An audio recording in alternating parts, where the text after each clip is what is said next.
queria te convidar a abrir sua Bíblia na primeira carta de Paulo aos Coríntios, mais uma vez, que ontem nós falamos um pouco do capítulo 4, e eu queria ir lá para o capítulo 14, e eu quero desde já avisar que eu quero fazer um recorte de um texto extremamente polêmico, que é 1 Coríntios capítulo 14, que trata daquela questão do dom de línguas. Mas eu quero fazer uma leitura dos versos 23 a 25 apenas, porque eu quero chamar a sua atenção para algumas coisas que aqui estão. 1 Coríntios 14, versos 23 a 25, eu vou ler usando a versão da NVI, não sei qual versão você tem aí, mas acompanhe. O texto diz: assim, se toda a igreja se reunir e todos falarem em línguas, e entrarem alguns não instruídos ou descrentes, não dirão que vocês estão loucos? Mas se entrar algum descrente ou não instruído, quando todos estiverem profetizando, ele por todos será convencido de que é pecador, e por todos será julgado, e os segredos do seu coração serão expostos. Assim, ele se prostrará rosto em terra, e adorará a Deus, exclamando: Deus realmente está entre vocês. Amém? Sabe que igreja, ela é feita de pessoas, e igreja é para pessoas. Você pode dizer até assim: não, igreja, ela é de pessoas remidas pelo sangue de Jesus, e ela é para a glória de Deus. Mas do ponto de vista prático, igreja é feita de pessoas e é para as pessoas. A glória de Deus, ela é vista ou ela é promovida à medida em que nós acolhemos pessoas, amamos pessoas, cuidamos de pessoas, damos atenção às pessoas. Por isso eu digo que igreja, ela é feita de pessoas para pessoas. Queria que você guardasse no seu coração. 1 Coríntios capítulo 14, como eu disse no início, ele fala de um problema que foi gerado ali naquela igreja de Corinto, que era uma igreja, tinha vários problemas, mas tinha relação com o falar em outra língua, que os indícios são de que não era uma prática repetindo o que está em Atos capítulo 2, mas era uma prática que vinha como resultado de uma influência que aquela igreja tinha das chamadas religiões, os movimentos de mistério, onde as pessoas estavam imitando algumas coisas, estavam trazendo isso para a igreja, e Paulo, de uma forma muito polida, ele quer corrigir isto, ele quer colocar limites para isto, e se a gente entender os limites que ele colocou, a igreja não vai ter problema com isso, porque ele dá regras ao final desse texto aqui. Mas eu não quero mexer com esse assunto aqui, sobre dom de línguas ou alguma coisa desse tipo. O que eu quero é fazer um recorte no texto e entender um pouco essa argumentação do apóstolo Paulo. Porque o que Paulo está fazendo aqui é falando de um culto inteligível, um culto que as pessoas possam entender. E com isso nós percebemos que na visão do apóstolo Paulo, do Novo Testamento de Jesus, a igreja é para as pessoas. As pessoas precisam entender o que está acontecendo na igreja. E eu tenho para mim que esse é um dos grandes problemas que nós temos hoje. Nós não nos tornamos uma igreja que seja fácil de entender. As pessoas não nos entendem mais, porque nós estamos também falando em outra língua, uma língua diferente, é o que Paulo está dizendo aqui. De acordo com o texto, a gente pode fazer basicamente duas coisas: ou a gente pode deixar as pessoas perdidas, porque elas não entendem nada do que está acontecendo. Se você olhar para o versículo 8, diz assim: pois também se a trombeta der som incerto, quem se preparará para a batalha? Ou como traduziu a NVI, além disso, se a trombeta não emitir um som claro, quem preparará para a batalha? Então, às vezes, eu tenho a impressão que o nosso som, ele não é um som claro. Nós estamos formatando cada vez mais a igreja para nós mesmos. E se a gente seguir nessa toada, já já nós vamos ter que decidir quem é o último que tranca a porta e deita no caixão. Porque a igreja vai morrer. Porque a igreja não está sendo formatada pensando nas pessoas.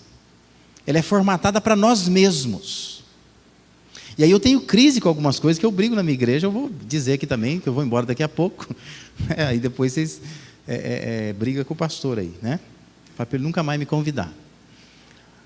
Mas eu fico implicado com algumas coisas que acontecem em igreja. Por exemplo, as mulheres, né? Elas são chamadas, ou eram, de MCA. Agora chama MCM.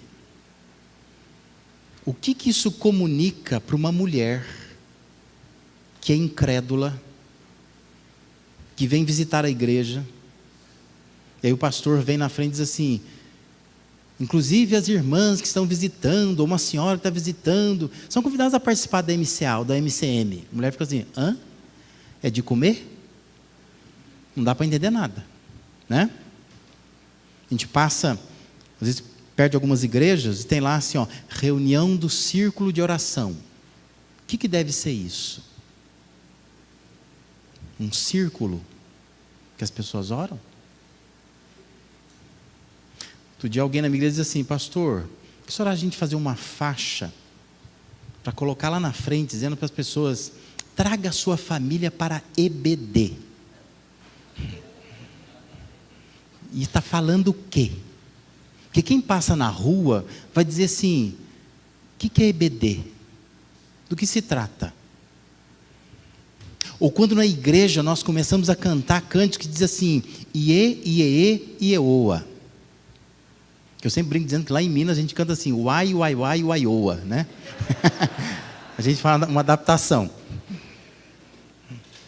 Na minha igreja canta muito esse canto. Eu falo assim, gente, você que está dirigindo louvor, explica o que é isso. Porque isso é falar em outra língua. Se entra o incrédulo e diz assim, o que esse pessoal está cantando? Gente maluca. Que aparece lá, Iê, Iê, Ieoa. Que é isso? Por que eles ficam cantando essas coisas, repetindo essas coisas? Sem contar outras, né? É um tal de Elohim para lá, Yeshua para cá. Ninguém sabe nada do que está falando. Então, assim, é uma opção que nós temos, deixar o povo perdido. A igreja é para nós mesmo. Quem vem aqui não precisa entender nada. É uma linguagem nossa, são códigos nossos, secretos, né? Nossas senhas. A gente usa um monte de siglas, de nomenclatura, que não é para ninguém entender mesmo. Então a pessoa vem aqui e fala, me senti mal porque eu não entendi nada que falou naquela igreja. O pastor não fala coisa com coisa. Quem dirige música também canta umas coisas que eu não entendo nada. Eles dão avisos para que ninguém vá, porque tudo é sigla, tudo é uma coisa que a gente não entende. E beleza, todo mundo fica perdido, né? Então a igreja se tornou uma igreja para as pessoas já crentes. Ela não é mais igreja pensando em pessoas. Que Paulo está dizendo que lá em Corinto acontecia. Vai entrar um incrédulo, há essa possibilidade. É para entrar incrédulo na igreja. E ele precisa entender o que está acontecendo. Então essa é uma opção. Ou outra opção que Paulo vai dar, a gente precisa acolher as pessoas com uma orientação inteligível. Para que elas possam entender o que Deus quer delas por meio da igreja. E aí Paulo vai chamar isso de profetizar. E o que significa, né? Profetizar. Essa expressão grega, ela soa, quando você lê ela no grego, muito semelhante ao português mesmo. Essa ideia que nós falamos, profetizar, profeta, né? No grego, praticamente, você consegue entender. Se alguém falar, você vai dizer, eu sei do que está falando, né? Porque é muito semelhante, né? Quase não é uma tradução que a gente faz, é uma transliteração. Se a gente fosse traduzir a palavra, é o sentido de lançar luz à frente. A ideia é que profetizar é quando você joga algo diante da pessoa. A ideia é de expor, de pregar, de interpretar. Nós tomamos muito essa ideia de que profetizar é predizer, né? É alguém que se levanta e diz, eu sei da tua vida, né? Dá até um frio na barriga. Alguém que se levanta e diz assim, olha, eu te vi essa semana. né? Viu em sonho, viu de alguma forma, dizendo que isso é uma profecia. Mas, biblicamente, a ideia de profecia tem essa ideia de manifestar a vontade de Deus. Essa é a ideia. Então, Paulo está dizendo que se o incrédulo, se ele entra na igreja, e ali alguém manifesta a vontade de Deus para ele, de uma forma que ele entenda, vai acontecer algumas coisas na vida dele. Disso que eu queria que você pensasse um pouco, nesses 42 anos da igreja, se não é hora, de repente, de parar e avaliar algumas coisas, porque a igreja tem que fazer isso de vez em quando, né? Para e avalia algumas coisas. Versículo 3, Paulo diz assim: mas o que profetiza, fala aos homens, a seres humanos, edificando, exortando, consolando. Então entenda, a igreja, ela é portadora de uma mensagem. A igreja tem uma mensagem de Deus para as pessoas. E a função da igreja é edificar, é exortar, é consolar. Essa é a vocação da igreja. E me parece que nós, pouco a pouco, nós vamos perdendo essa vocação do que é ser igreja, afinal de contas. E aí eu volto àquilo que eu falei ontem à noite aqui. Que nós deixamos de ser aquele movimento simples que Jesus de Nazaré começou, pessoas em torno dele, aprendendo coisas com ele, vivendo a vida que ele quer que viva. E nos transformamos numa instituição, numa organização, quase que uma empresa. E a gente vai perdendo um pouco a noção do porquê que nós estamos aqui e o que é uma igreja, afinal de contas. Então, se nós não exercermos esse exercício da vocação divina, se a gente não fizer essa tarefa de cumprir a agenda de Deus, igreja vira um lugar onde a gente vem, só um lugar. E tem gente que vem, haja o que houver.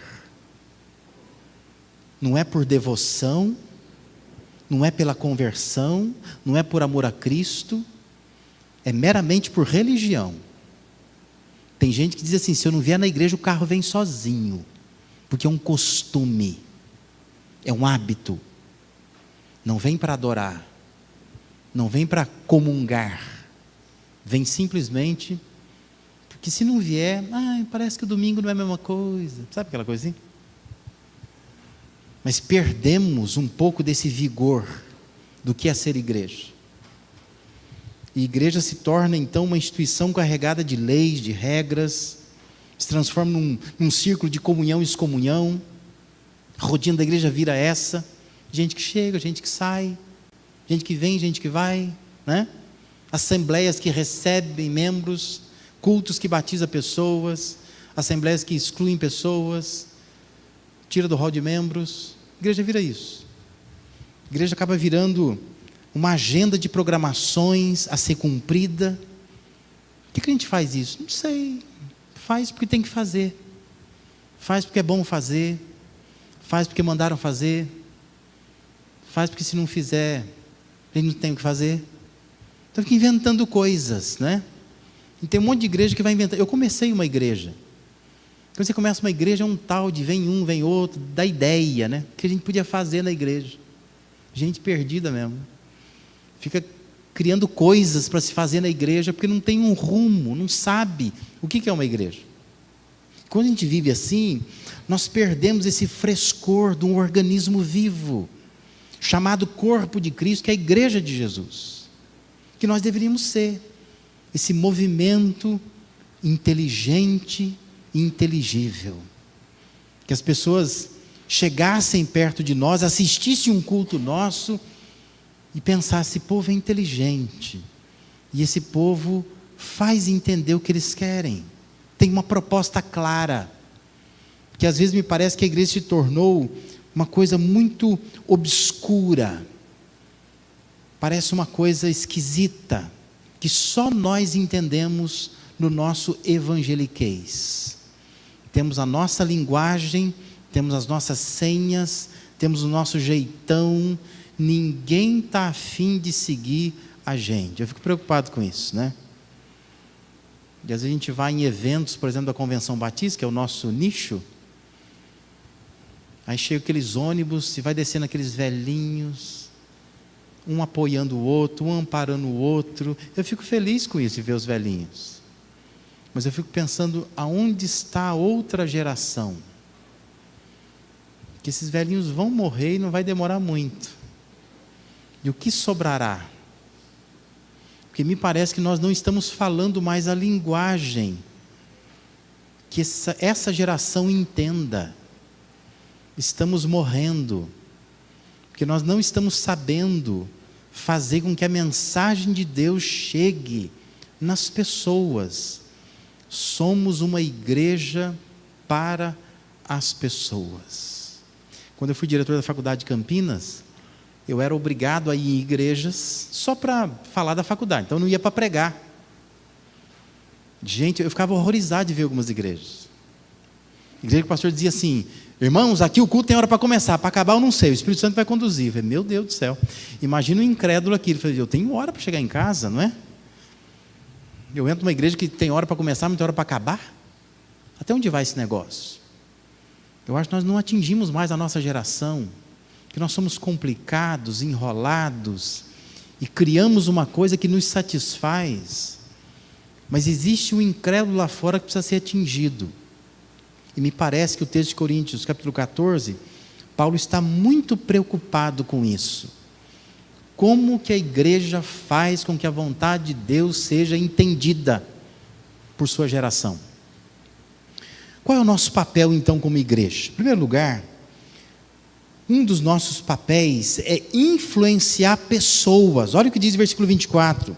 Mas se entrar algum descrente ou não instruído, quando todos estiverem profetizando, ele por todos será convencido de que é pecador, e por todos será julgado. Paulo está dizendo que se a igreja cumprir essa vocação de uma igreja que proclama a vontade de Deus, quando alguém entra nessa igreja que não é do contexto da igreja, que não é instruído, não é crente, é portanto incrédulo, quando entra na igreja diz que ele é convencido por todos de que é um pecador. E parece uma coisa muito simples, mas gente, é uma coisa difícil isso, não é? Você convencer alguém que é pecador. Diz que a igreja consegue, num culto, numa atividade, ela convencer a pessoa que é pecadora, se ela estiver profetizando. Agora, se ela estiver enrolada, falando um monte de coisa que ninguém entende, ninguém entende. Ninguém é convencido de nada. Olha a responsabilidade que nós temos. Somos responsáveis por convencer pessoas que são pecadoras. Eu sempre digo para a minha igreja, que a minha igreja é um problema, aquela igreja, porque assim, é um turbilhão de gente, que vai chegando, e aí é uma mania do povo, não, chegou, vamos botar para trabalhar, vamos envolver. Eu falei, gente, cuidado com isso. Eu falo para o pastor de missões da igreja, cuidado com esse negócio, essa integração das pessoas na igreja, porque a gente acha que se a pessoa for envolvida em alguma coisa na igreja, ela fica aqui, a gente enrola ela. Só que o problema é que a pessoa, às vezes, ela gosta do ambiente, ela aprende a fazer tudo bonitinho, ela canta como a gente, ela dá dízimo como a gente, ou como a gente deveria dar, né? Ela aprende a fazer as coisas na igreja, ela vem direitinho, ela cumpre horários, ela participa, ela toca um instrumento. Mas se ela não for convencida de que ela é uma pecadora, ao findar a vida, ela vai para o inferno, diz a boa teologia, né? Que vai para o inferno. A igreja pode falhar nessa tarefa de convencer pessoas de que elas são pecadoras. Por isso eu falo para a minha igreja, irmãos, chega alguém aqui, nosso primeiro papel, leva essa pessoa para Deus. Muda esse jeito de evangelizar que nós temos. Vai lá na igreja, porque hoje o nosso evangelismo é assim, né? Vai na minha igreja, Domingo vai pregar um pastor de fora. Porque a gente pensa assim, é uma arapuca. Só que, gente, isso é uma falha. Porque a pessoa pode vir para a igreja, ela pode gostar. Ela pode se maravilhar com esse ambiente, mas ela nunca entende que ela é uma pecadora. Se você levar a pessoa até Deus, fica tranquilo. Deus não falha. Deus traz a pessoa para a igreja. Esta ou qualquer outra, onde Ele quiser levar. Mas Deus não falha. Agora, se a igreja fica só envolvendo pessoas, nós falhamos. Que a pessoa pode ficar um tempão na igreja e nunca ter uma experiência concreta com Deus. Abra os seus ouvidos e entenda. Nós fazemos coisas valiosas, mas fazemos coisas que muitas vezes, sendo valiosas, não têm validade. Não foi isso que Jesus ensinou? Que quando chegar lá no dia do julgamento, tem pessoa que vai dizer assim, mas eu expulsei demônio em teu nome. Jesus vai dizer, isso é valioso, parabéns, mas não tem validade. Nós precisamos aprender a diferença entre experiências valiosas e experiências que têm validade. São duas coisas diferentes. Precisamos trazer pessoas aos pés de Cristo. Esse é o papel da igreja, influenciar pessoas. Porque senão nós vamos permitir as pessoas terem experiências valiosas. Vai ter um acampamento da igreja, chama bastante gente. Eu acho legal, não estou criticando isso não, pode chamar. Mas desde que você prepare naquele acampamento, além das brincadeiras, das dinâmicas, você pense, quem é que vai pregar nesse acampamento? Né? Às vezes eu tenho resistência de aceitar convite para falar em retiros. Porque retiro se pensa em tudo, retiro de casais principalmente. Se pensa em tudo, na florzinha, no banquete, na vela que vai acender na hora do jantar. O preletor é coisa de pouco valor, né? É só alguém engraçado para contar piada. Eu sempre digo, eu não vou para contar piada. Posso até contar piada. Mas eu vou para pregar a palavra para essas pessoas. E esse tem que ser o centro do retiro. Eu fico horrorizado. Um dia eu fui no aniversário de uma igreja, participar, e um outro pastor foi pregar. E o pastor começou a mensagem assim, não sei se vocês sentiram o cheiro, mas tem uma festa terminando aqui. Então eu vou dar uma palavra rapidinha aqui para os irmãos, para a gente ir para a festa lá. Falei, pelo amor de Deus, nem suba no púlpito, né? Porque se você sobe no púlpito para dizer qualquer coisa, porque tem uma festa lá fora, e a festa lá fora é melhor do que está acontecendo aqui dentro, então vamos lá para fora, né? Fazer o que? Ficar ouvindo, né? Eu sou chato, eu já cancelo, eu não ouço mais, né? Pode falar qualquer coisa que eu não ouço, porque nem ele acha que é importante o que ele está falando. Nós precisamos valorizar essa influência que precisamos ter sobre a vida de um pecador. Papel da igreja. Igreja existe para isto. Por isso que Paulo vai dizer no versículo 4, quem profetiza edifica a igreja. A igreja cresce.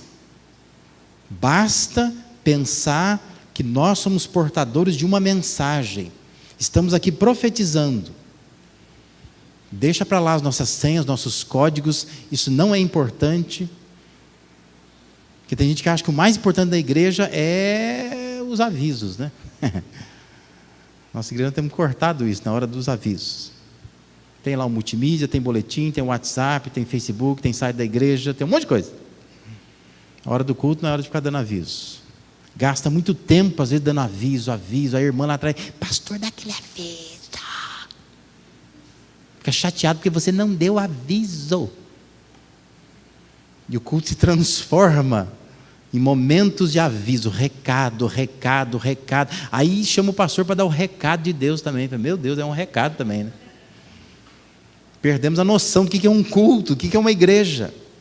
O papel da igreja é influenciar pessoas. Segundo lugar, o papel da igreja, Paulo diz que é formar adoradores também. Versículo 25 diz, e os segredos do seu coração, do incrédulo que entra, serão expostos. Assim, ele se prostrará, rosto em terra, e adorará a Deus. Paulo está dizendo que o incrédulo, quando entra na igreja, é para ele se transformar. Alguma coisa acontece ali que diz que o coração, ou o segredo do coração, vai ser exposto. E ele vai se prostrar rosto em terra, e ele vai adorar a Deus. Essa é a missão da igreja. A igreja precisa formar adoradores. E você que é da música não se apressa não, porque a gente fica pensando que adoração é música. Mas adoração biblicamente é serviço. É alguém que está querendo se sacrificar. A adoração sempre envolvia algum tipo de serviço, de prestar um serviço, de chegar com alguma coisa na mão, de não chegar de mãos vazias. Esse é o papel da igreja, formar adoradores. Falei sobre isso ontem também. Nós estamos cada vez mais querendo ser servidos. Vimos na igreja para ser servidos apenas, mas não queremos servir. Eu tinha uma implicância quando eu era diretor da faculdade, porque a minha sala na faculdade, bem em frente à porta da minha sala, onde eu trabalhava, tinha uma entrada de iluminação, e era bem na divisa da clínica que tem ao lado lá, e tem uma árvore lá, alta, que tem umas folhinhas pequenas, e aquelas folhinhas acho que entravam no telhado, e caía aquelas folhas secas bem em frente à minha sala. E vez por outra, estava eu lá pegando a folhinha do chão e jogando no lixo. Aí seminarista que tem dificuldade de aprender a servir, passava e eu só escutava aquele barulhinho de pisar na folha seca. Eu saía lá fora e via e falava assim: "Oh, você não pode pegar essa folha seca do chão, não?" Eu? Falei, meu Deus, já tem a árvore que eu acho que não é de Deus, porque fica com essas folhinhas jogando ali. Agora vem seminarista que não é de Deus também, né? Não sabe servir. Que coisa, né? Que dificuldade que nós temos. Quem estudou aqui no Palavra da Vida sabe disso. Davi Cox, exemplo de servo. Todos que estudaram lá já viram alguma vez Davi Cox ir do caminho da capela até o núcleo do seminário, catando papel no chão, colocando no bolso. Ele era exemplo para a gente. Nossa, mas o homem, né, começou o seminário. É apenas um servo. Por que na igreja nós não somos assim? Nós precisamos formar pessoas adoradoras, servas de Deus, pessoas dispostas a servir, que não fica brigando por funções, por destaque, mas gente que quer servir, se põe a servir, tão somente. Paulo diz que quando a igreja faz um trabalho que é inteligível, que não é confusão para as pessoas, os segredos do coração são expostos, e ela se prostra, e ela adora a Deus, ela se transforma num adorador. Esse é papel da igreja, formar adoradores. Em terceiro e último lugar, o papel da igreja também é andar com Deus. Versículo 25, a última parte, termina assim: que esta pessoa que entra na igreja, entende o que a igreja fez, reconhece pecadora, se transforma numa adoradora de Deus, diz que ela exclama: Deus realmente está entre vocês. A pergunta é simples: as pessoas estão percebendo que Deus está entre nós? Eu confesso que é isso que me causa mais temor. Você está na igreja domingo à noite, por exemplo, o culto entupido de gente, pessoas catando cadeira para todo mundo ter lugar para acomodar mais pessoas, mas a minha pergunta é: a pessoa entra aqui e ela percebe que Deus está entre nós?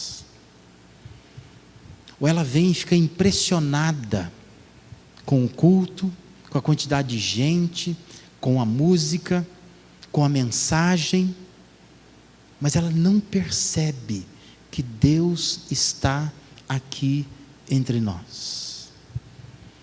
Eu acho que essa é a maior tristeza, imaginar que pessoas entram aqui, assistem um culto e não percebem que nós andamos com Deus. Ela sai daqui pensando assim, não, eu gostei, a igreja é legal. É uma opção. Tem potencial, né? Um dia, quem sabe, eu volto dessa igreja. Mas a pessoa não sai tocada, ela não entende que nós andamos com Deus.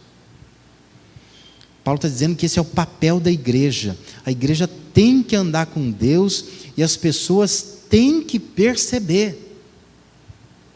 Pode-se ter a melhor equipe de louvor, pode-se estar na melhor estrutura, pode estar refrigerado num ambiente gostoso de ar-condicionado, podemos usar aqui os melhores recursos de som e de imagem, mas se Deus de fato não se fizer presente, nenhuma diferença fará na vida das pessoas, não vai mudar nada. As pessoas precisam ver o Deus invisível através de nós, da sua igreja.